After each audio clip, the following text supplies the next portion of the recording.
Hello, it's Elizabeth from Elizabeth's Oracle. Thank you so much for tuning in today.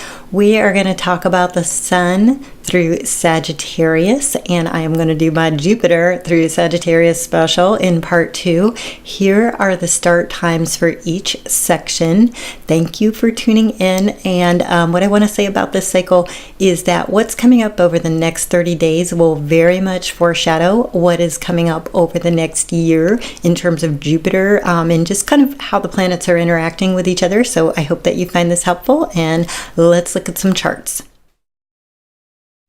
All right, on chart number 1, as usual, here are the color codes. The earth signs are in green, the fire are in yellow, the aquamarine color is for the water, and I put our air signs in purple, where you see Venus there in the lower left corner, finishing up her stay in Libra. Here are some of the aspects coming up related to this chart, but the big thing is Jupiter, the Sun, and Mercury there in Sagittarius. This is Jupiter's homecoming. There are going to be really nice connections between all 3 of these planets during this cycle. And if you look over to Pisces, there are also going to be some squares. You guys know that when they're 90 degrees apart, we get squares. So we're going to have some mutable squaring with Mars and Neptune and the planets as they go through Sagittarius.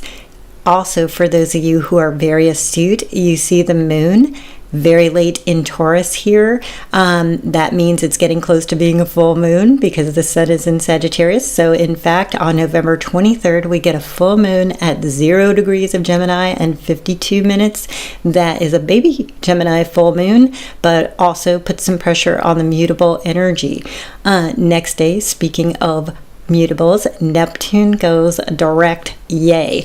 Lot of energy coming online here, and again, auspicious start to a cycle. Lot of mutable energy things happening here, so it kind of gives us our bearing. Let's get to chart number 2, skip ahead to December 1st. And what's important about this chart is we see Mercury retrograding back into Scorpio. And the next day, you can see Venus here in this chart is at the end of Libra, going direct into Scorpio. So if you go back to my Sun into Libra and Sun into Scorpio videos, there's a real explainer on these energies, and it's really important that we get the last of this. We understand the last of it and use it for the higher good and higher purpose. But we got some Scorpio coming back online, so pay attention. And it's a Mercury retrograding in there, so you guys know what that means. You know, redoing, rethinking, anything that starts with re pretty much gets done. And it's the shadow period of Venus in its retrograde, so double that. Okay, next chart is for the 6th. I really like this one. I like this day. You guys know I'm partial to new moons. For work, we have a new moon at 15 degrees and 7 minutes of Sagittarius. So again, with Jupiter being in the house now, this adds a whole other element. It really, not to be cliche, expands the Sagittarius energy. And we have Mercury going direct the same day. So very auspicious, again, signaling forward movement, signaling progress. Chart number 4. I like this one. This is, you guys know I take you to the end of the cycle so we can see where everything started and where it ends up. Look at all the planets in Capricorn. This is going to be an important point, not only when the sun gets there, but you can tell it's been going on the whole cycle. You see all those guys there, especially with the South Node newly arrived. The thing that I want to point out, Mercury and Jupiter making their connection here on winter solstice in the northern hemisphere, summer for you guys in the south. But that very positive and auspicious connection. Let me give you, if you want, where everything is, here's a postcard on all the sign changes. So you have that handy. And here's a Mercury retrograde one, because I know some of you are very intent on your Mercury retrograde, but it's important because we are going to go back to some of that Scorpio stuff, and with our re's and our redos and everything like that. The thing that I want to point out, a lot of postcards here, Sagittarius conjunctions and fire sign connections, because like I was saying earlier, what happens over the next 30 days is really a foreshadowing for what's going to happen while Jupiter goes through Sagittarius. So this is the sun sort of running through and giving us a primer. And some of the things that we see happening, we're going to think back, Jupiter is going to give us that same opportunity. So we've got on the 25th, Sun, Jupiter, the 27th, this time period, around that full moon, and a few days around it. We got the Sun and Mercury and Jupiter on the 27th, and Mercury and Jupiter, of course, again on winter solstice. When these things are working together, we're thinking about our possibilities. Remember, it has the arrow, it's pointing towards the horizon. Where do you want to go? What are your higher aspirations? What are the principles guiding you? What is your philosophy?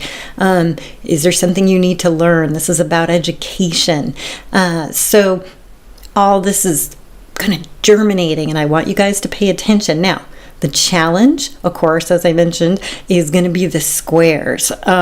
So here's a list of those, and they're important to pay attention to because we're going to have our first big Jupiter-Neptune square right at the beginning of the year. So notice what comes up around these squares, because it may tell you where you are living in excess. Neptune can be all about addictions, being unrealistic. Jupiter with Sagittarius can be overly optimistic, and we can get into trouble, whether it's people taking out loans they can't pay back, mortgages they can't afford, eating too much, abusing their health, drinking. Where are we outside of the boundaries? These squares are trying to get us to rein it in, and they're going to get a lot of help from Capricorn. So let me go into part 2, because this kind of gives you the heads up of what's coming up, and it will help you understand how all this is going to kind of work together. Okay, so here are your dates for a couple of things here. This is Jupiter and how long the transit lasts, and I made this note about the last time was November 2006 to December 2007. So I want you to think back, and particularly you fire signs, Aries, Leos, and all the Sages, of course. Did something come into your life during that time that was a tremendous opportunity? You have a chance to have another similar type of boost, and probably even a bigger one now because you're more evolved. And so think about where you want that to be. Mercury is going to be in Sagittarius in the short run, and it's kind of to get us thinking big and thinking about what big changes we want. It's mutable energy, so it's all about being able to change and be flexible. So I want you to think about that. I want you to think about these fire alliances. So here's this part of it. So the sun will leave a course on December 21st, but thankfully right after the first of the year, Venus is going to take a run through Sagittarius, and it will later in the year as well. So Venus is going to make some connections here that are going to be helpful. And let me give you this one too, Mars in Aries. I told you about that one, and I kind of love Mars here because he goes into Aries on New Year's Eve. Not waiting for the ball to drop, because that's Mars. And I love that. And so Mars is coming home to Aries. So we have Jupiter home, we have Saturn home, we have Mars home, and Mars is going to have some nice trining with Jupiter. It's obviously going to square everything in Capricorn, so it's it's not it's Mars. It's going to be making some tough angles as well. But later in the year, Mars goes through Leo, so that's the fire sign support we're going to get, and there isn't a lot of it. From definitely nothing in the outer planets is helping, but if we can use this Jupiter transit wisely, we do have some pickup spots or places where we can advance the momentum. Here is a postcard for the squares that I talked about. So again, watch the Sun through Sagittarius cycle for where you're getting some checks on things that either you just are checked out on, Neptune, you just kind of checked out and didn't deal with them. These could be times that you are forced to. So try to take care of it during the Sag Sun cycle so that these ones that come over, these big Jupiter, Neptune ones that come during 2019 are not so hard on you. They're giving you a chance to get on track and get things together. Next aspect I want to point out, as you can see from any of the charts, a lot in Sagittarius, a lot in Capricorn in the immediate cycle. Now, what will happen as Jupiter goes it alone after Venus leaves Sagittarius, being close to Capricorn, they can only form 45-degree angles or 30-degree angles. We refer to those as semi-squares and semi-sextiles. Not huge, in the astrology world, because we're dealing with signs in different modalities and different elements, but they will be making some of the connections. The semi-squares, half a square, a little tough.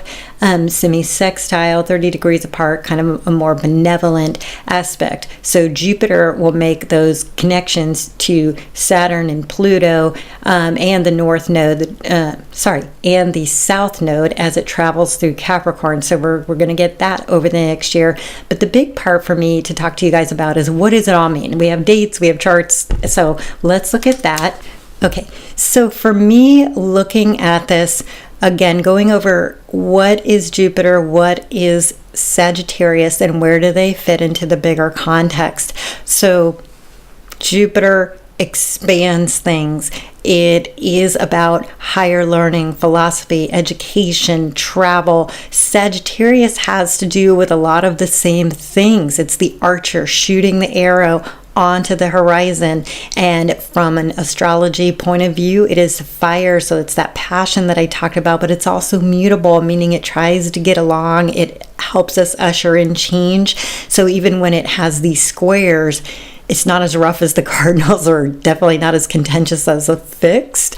They're all squares are real, but they just have a different quality. The mutables blend in. They try to get along.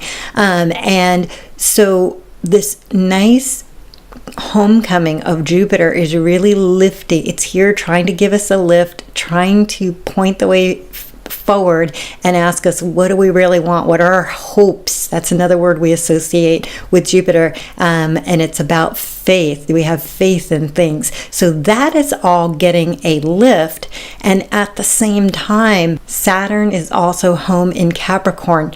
I'm going to do a special on that next month, but we have to consider it now as the Sun moves through Sag and as we consider the larger Jupiter transit of the next 13 months.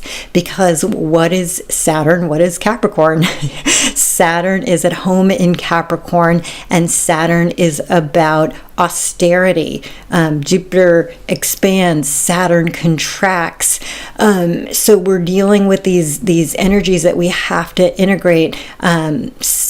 Jupiter is hopeful, Saturn is realistic, and again, being fueled by Pluto. There's no more powerful energy to keep infiltrating. Neptune will give it a run for its money, but at the end of the day, it's Pluto.